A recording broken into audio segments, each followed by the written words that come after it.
kauntenga ken kamma diga mena kenya kama tusuru ila ko kad nanti haramare me awa na hampo ko na haramare me sudangani angan kawana hinu yogon ranna kum faamu ambiren no khonde hinu be ngan kawani faamu ambiren no khonna nanti tagani ndenga hibe ga hobaka haramare men kanuyenga kella way nyana sababu gabeya on kaman ngan kawani cross arabanyana uchilemme wala uchiego gade ranyana uchilate ranyana ka hakatunu solution nga ko sahare nga kitanai ka kenni anka manna here qarab anga kendiga munu mokobe kaga diga men konno yagollo mum billiga kawana kengo na tuindi meya man khanda problem ke sababu man khanda problem ke meya yagollo mum billin kawa nanonto anna maga homma bo bosi yagum peti gundoy nandi yagun nogonde kana hinya hogundi me kana ko kebe polo be ganga agane polo nga yagarnya yagarna ma kuri polo nga igonya igon kana ma kuru polo ke kana polo ke kana ko nandi kiani polo ke yagarna ko polo be gay igon kana ko polo be gay nanti ke polo managia yagarni polo mun ko nanti polo be gaya I polo ke ne kiana polo ketu agan kawana jare kilebe kam kembre kengananya bilambe khagama fundi me khana afoindi latnanti yagun kitem bala khunga nyana sabu ya aga haramar men nyana sere lampunte nga sere ngalla yagun bala khunga awa haramar men nyana sere am ko qotono awa haramar men nyana gajanga nga awa haramar nyana butana nga awa haramar nyana al halake dambensiya yo docteur ngara kebe suko ken kamma yagun nchabo ko yagun dabar den chabunga ko na habe gara batenga an kaman na here khara igondo yagare nganna ko yagarni porlo muntu na dike porlo mania igon kani porlo muntu khani digamo khani ko yagollo mun bilin tawanya yagollo bilin tawanya kallunga yo aro yagare ngabe wari ane ali hala gabe wari yakunno ko intadu ngena biko kenni iga khoro mo bedi ane kenni na hanya idangani yo kembire khoro mo be kunga khoro mo bedi ane kembire khoro mo po nanti yagare gono wa intadu ngena hari kilon katia yagare gono wa intadu ngene ali hala gabe wari wala intadu ngene kumna ndabariya ane yagun khani ga because alla gati igoro yagar dangani ta qarikata me ay hoga lingan dangani kembire ho wa keno farenga yagolo mpille khancanga khankata kenda tunanti yagun no gondi fofo daga mpeni madama aga manya kaga maro haramen kidene kende mara kai halle kamada makama kenda yagolo mun taga yana ko kalligo ko serandi kallu an sa manda angra nyagara yan iyo yagollo kenni yagorbe nuga khoro dingranu be nu ga khoro ali halu be no kondi kenga igu nyogonu kumana yagun daga menyi meno konane yagorun cewabunga bo yagaru ko intaru ngene higabe ya intaru ngene ali halu nyogonu wa intaru ngan nankati ya ga yagollo billan kawana nankati meya kan kawana changa kan kawana higabe ya bar ko yo kita yagollo mu yogono khawadi yang ngani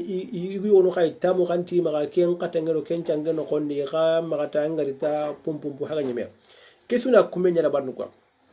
kembire docteur nda ko kadi al halagabe wanyongani anay serengan kawana kentu gollen no konde angama al halay wo sero yogono wari angama kentu anganta yagunda barni ananya na sere burenya sere mo khote serebe angbutten qoren serebe angapna tusuru tangara yagare ngar tusuru ta a jangro nyanita jangra nyaga ta tutona toyenon wala ngare ko tusuru ta amogo mpo internet anat nanti karake senkita ya gumbala gumga awasabu nyana ken no gondi harmar menga angan kawana kenchu korosi de du battenga yo kembere kesuni finu nyaare serengan kawani korosi gollen no gondi amagari kam po bagade ona ke holni ko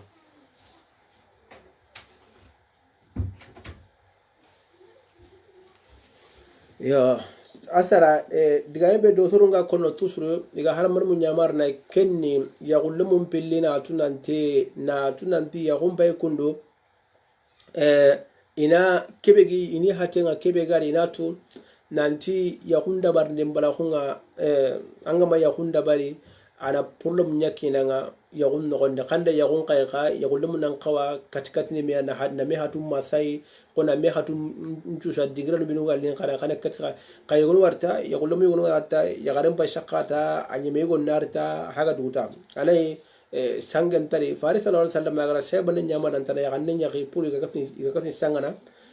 kena tunanti yagun al halakam ya no kwa kembere yugun wari iwa tarde ne yogon wari foku manne dema kana me dema kenya na yaglon billi gana kallugan ka gombo dume menaga igara yaga nanti igara kaga yakimeta yagun ke bo khadru mena kaga yakimeta madama hibana haramunte ne khamaga ho haramunte kebe gani halle aken kuteke na ncanga time canga ke mo gonda bensu nan katime dingara kesugal ni kha haten nan tira kitunga kisuna khade managa ya hunda barnaka anga ya ngabe walla intadu ngene hari kinurun katiya yo ken kan fuai ken kan tor ken kan polum tanai yo igu yono khaware kha ikanto ne ken ngale handa be kita kisuni polum nyai suro ya ko ugan kawana kun nyukunu wara sirampo gabe nan kana kun nyukunu wara ya hare ankina hona ngampati ken ko sugal lingan dangane ankina dangana kawan katai an kawana kenda baranga igon ka anya kenka honanga mo suga linga dangani ampaten no gonni ana kata ana kenda bari kempeti torai kembere kana kanuyendo hinnen transmitter katamea kana nchakume kha kana maga yagumea kana nchakume kana me raga na me kona na mpinne mea na hera kana khare ka filliga katin rono meri mo be ibe ga feti yaguya kanyi khari kaga kanuyen na kan kateme ya garan kananya ka tusuruta an kanyi kiyeke umanchuya an kina nan kalli go fe an gran go kafe ga yo ya gore gono wari ina igun nan kawan nan kina na ale haran yo unta wari hibe gan kawa tusuru aga an kina kanuyen girni ko yo ane haranga ma ho indi ale halaga be ngono ya garan gan kawa kentunum hibe an kawa na kinen kanuyen girni tusuru ane kinen ngana warita awa khandulu aga na warita awa ko kinen kanuyen ga tusuru awai kwa yoga yagari yono wari igo ngani warta anta tuma hala nyakende ma yagari men bo sala kanu nyima bakkanga kendo yagari ngale halando yagari mo ko tendo yagari ndiga misendo yagari ngajangendo yagari butendo kushu gana kaume mekamma ale halan kamma awayna sabu ya igu gabe wa kumene igu gabe ya pordo min kitana igu gabe anani ya yago metun tira gana igu gabe wari gana kine ale halan no kon tabi sutu yagari suga wa ke beno yagarundo nguno yo yagaren garan ngono londita annat nanti higabe wari igo lambe ko yagaren gen nan kawa ira menya rondini yagaren ta kawa ngono rondini angana ngono londita ampaga dunya igo nyen kembe har kanube gan kawa ankina ma katanga ta kenne ngaba europoi masai karo yagaru kunta ngono europe yagaren ta kanan juna ngono nyarondini yo yagarna mai kina tro kun qarondi because maga ankina tro kullondi maga yagarni la munye yo hara langande nyimbe yagar nyimbe yagar be ga igu nyira mu nyimero ni ko khana yagar ngada bar ni ko gaben tabakase yo maga dunge ira mu romni ko ranga nanti imayati hoynga ko kembere kisuni nan chakume ya na tusuru hinne nani kana ha sangen nani yagar ni kinana ha anani kompen no khonde tusuru sangen nani na ha hagati yagum pakatin ka wala yagun nyimme kane ani sanga gabe nyino ngani ali hala gabe nyino ngani qafil diga kenda barni timeya kenga ni kheri nga kasro fili sulangani aga bani be shude mana aro iramu ngano ngani yagarenga ka tusuru dukro sin kunyira mu ronde ndembala ko iramu khawno ngan tusuru yagarenga ka na kunyira mu kharondi tusuru ya iramu no gonde aro pare mo gono yagarunga ina kunkanu koroshi pare mo gono be nga nanti tusuru awa igoke awa kanu ngirni tusuru awa kanu nga igo nga tusuru yo kushini funu ya yagarunga kawani koroshi yo iranga be anu ane yagarunga ron ni lenki ko take ane kunta ho suroni kan no na gamaya na polum nyaknya kake hal ina polum yakuna kemre hagatunu kha yagumbala kunda barnden ka igun kai awa kari awa jokempo gaben jono ya igunga ana misale kama igon tajik wala kha ana joke kwa ken ka polum kiyana igunga brambe igana misale kama khanu ngana takandi igon khanu ngana takandita kungana ka hume igon khanu ngana takandi ana wala khan tajo shiki khadi wala kha khanu ngana takanda njo igon ngana riba ya ngata pum hay joke kisukitene khanu ngana takandiya ka sirbe khanu ngabe ngana tusuru anta jona joke kwa kembere kanuyen ka surtout toyen pakati ngani na igondo yagarin ju toyen pakati ngana ko sati hari Europe tibaw nun kara yagarin ju wal jakede toyen nyari mulenga ina sare be toyen nyani haramare patiki tono mogobe igo gono ko wana nyani hatike ga tono mogobe hore ke urnu ke ngale halaka mana nyani hatente ne shiri kem pakati kana ni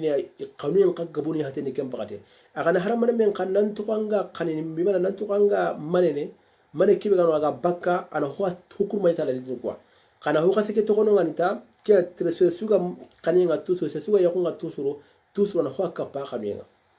an hokka pa kaninga tusuru na yakunda barnga tusuru kwanda hokase be ganda kinya bugande na hokkurumba nga sagena batten mo be kwa kembre kesuniya yagullemu na koroshim yagumbala kunga ko kanuyen takandinde nga bakayigo nga awa problem kiyana nga anga jono jokke a problem kiyana ne hatnu kuno anta ga fokra te shikime kwa ke wasu to problem kiyana kunga ken ka gana ka ho problem tranu benuya ikenga ni extra singa ado breke ale halan no gondi ado golnyingalu belu garo ado tampien boga benga ado depression be ga haramaro nga kusuga na kawme kusuni problem ya harama ndangal yogonu wari kusuwa kappa me andangani anay depression ngabenga nga simme ngabenga nga wala khan njak an confusinte nga toujours harama na ku togono confuse ma nyungo lamba problem nga alla nte problem solution duna problem kala nte ge masuya family ke dimba ke ma kisu poluna nyungo la no dos an kalle fe problem ko sanga ngalle ke beta magatan na kebe gantam na angara wada bar ni magatan na nyungo la no because ken to ka manen magala subhanahu wa ta'ala aynu kunda barna magatan na julikindi likia wala manna likio tandu kama angaran tarangani yo golle ke ho golle qasri ne qaygunu wari ga gollun cianu benuya ari ga gollun hala kebe kesuwa nyala pollo nga dotorna kesu ko nanti kesu ni pollo ya kusuga na kaume mekam dingra bande no gonni anga tampini o akibe no lenki ya garenga telle lerun sege golle wala lerun sege do ho igon lerun sege golle nari kulante kamne na kun nuru mena do sankawa alla gari ya garenya kadun kenga puri igon nganari igon na taguti ya gareke hikima hornya ko kabrambe igon do ya garun chu suganya tampana nya ya garenga na tambagari kemmane hajuna yoy ya garenga na tambagari kemmane hajuna hoyenga kembire kusuni fonu nya serenga kawana kusu korose ado tampie ke ho gabendo golnyang gabe kedo konfisi kedo jagali kedo ansida kebe ga haramo lagana batiba no serna ikatan kana konfisa na jagashi ayin ko na jagasa ma pordo mun ju gabo be kamma kun su ganare nan kahi ya hum pordo mun tananu ya ado anga hakati be hakatu sella ni hakatu no gonde sukko me dingra bane ken kawanya sabu ya ado shine ado kagara wuchu gabe ya konga ya ko lomun kagana dalla me kamma la garun kaga dalla ya gon no gonda kani duram pordo mun tanaye agarni ho so sabu kai yo kusuganar nan kawme isuganya problem nu kuya e kawme me kam madingra bande no konta ya gon no gondi agana gelli problem way aga problem tala ko problem ga kappa problem kam kembere kusuni finu nya ya ngare kagare kha ya gon mun daga machino tamme ketange khara khala ketange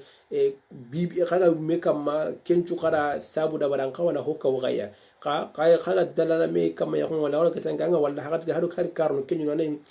igondi ya kampai me kama igadala me kamata anyeme ya garenga na kampai kunde wadi gare bane su hajita bane anga kenga bengalla o karon ane ya kulumunga igom pa yusunte garenga ya garenga hajunta igonga hajunta bane be sumaka kata bane kilonkotia ante yante igonyine hajuga ma kata gareo ante garenga nyine hajuga ma kata igonga anga kenga bengalla kanu kuli ane na yayi nati kati ya kanya kia gane ya gunto gonyen ana nyina kula nyina qasum mani men tahari kinyene me yuna tele silo mani bego ke ka keri ya garka ka gadan na ira munyan ke na joreta ya garan ni saiti ngai go ngi saiti nga ke gabe ngalla tusuru o kanu kuno honde ali hala kesu anga suwalla kusini filo ay ali hala na imanya annabi alayhi salatu wassalam anga tarugon qararu ya garku wanya ali hala be kamma kesun kawana silami su kanundi anga kawana ngolli silama on ngara kebe ko ona ndagaru kumbatte ngona lara nukudo ali hala nukudo on wara polum ga bana nyini yagaranga sutu yagaranga yana no gati yagaranga lemu lisar haga nyime gata akinga yugo kenge kara no lemu charando yagaranga kunta bana kulo mu gordo itelle igana ko itelle ikidan kanu yaro kempe tanke martu kulo miya serende yagaranga lemmin ni warjaga yalla garno yagun no gonni ka yagarante yagati lemme yagun ta jongiti lemme kitay yagun ta jongiti lemme lembalago yagun do kinta kille yagaranga yagun ni kana meshu tu kana mede ma kana dagame bogumeya gelalla gana khawar jaga garan ken dagame do ken kanu no lemme falila alhamdu yo kha yogon wa yagare ngalla na walla na yagunya ali hala kama to ko lem problem nam agare misale kama problem ngana igo nga yagare la lemmenga wala problem nga yagare nga igo la lemmenga bari misula lemmenga kenke kala me famu ken nogonde yo aga hotana mundo wala yagare kiatele kella yana problem ana pare kengala ka kembeli dalul yana ndi misale kama yagare nga lemu njara baneta ko ha junta ka igo kenga ta kempa ira mugal mu kutela magami lemu ko to ka ke nogondo ay le nyagoro nyagala anta dana ta iwa igutalo yimurire kan non kembe dan ken kan ta wutu kenya anta ko kafunya lama foku yagundo kenta kile mana kunya bo medi ananga kaptini because yagonni kileta na lemmen kan kileta na kunni warjaga alla gana kini serebe yagundo gonne falena alhamdu anda khairin kita yo kembe kini foi ugan kawa na do gono kroshiri yo ala diyan kamba moga ille katta kay keta kay kan gondi kanu nga kontono wala kanu to ser lagana dadun benuga ken kama hibiga ya gunta gandina ga kanun ta ganda bakara surtu igu benuga sasa tanji kiro tanna kate sine menaga na ko tanji ke tanna ka sine naga porno benuga sabulenki anna kenyo hoga bengalla kubenuga tanji ke sine kata tanna ka sine na nyina kena gane an kawa kirsunya ke porno kita kalengi honnan kawnya ga benna na tanji ke sine ka tanna ka sine naga ana nyina ya gon porno mungiya igum po gabe na kempo le mano ko nana yagum po le munya anda dungen kamma tari hilani be garni ke tagu nyorni be garni ken kamma modi ga men ngari ken kamma na fatam baje be an ka kine ken kono konni ala le hanu benu gan ka kite ken no nare yagaren ka polo mutarano benu gan ngani yagaren ana yagaren kanu gan yagaren karagana daduni benu kamma kanu ke atagandini yagaren kai sabu ke modi ga men ngari kunchu kamma inshallah kembere قانون قطع من يقولون باللي من غانا يقولون باللي سوق قانون تين يدور من غبي وانا انتقد من كتمه يقول خبان تباني مرنوكوا يرون كنا يقول يا لا نقول يقول يا قانا يغارين مورو يغارين قام مغنتو يغارين قرا يقول مورنا أم باجون ولا يقول يو كشروا ينا يقول نقول دي أنا يصير ببابانا قانا باني موركوا يو يغارون قنات نتقا يغارين تقوى نغنورون دي يغارو يقولون غا نغنورون كنا كونغرا يغارين قانا يشقا بارين كمساسا yagaren po taganden chuwa ki europun ki be no kondi ige so sago mo be no waro ila be no ki maka sasa igiron deni kusuma yati yagonga kusinu finu ay igan kawana nkoroshi ni wara kwa hagas ngarni anay yagolom pili bane be shu hayunta bane be wana bane be shu tagandi kata bane yo kushuwa polla mun chabunu bireke no gonu kwa lagarunga na hota kan kama ale halaga be alo denga matari nyurni be ga do keta ko tumundi battenga gelike kama yo modi ga min gadi kun kama inshallah Allah gana khairu ko man tangan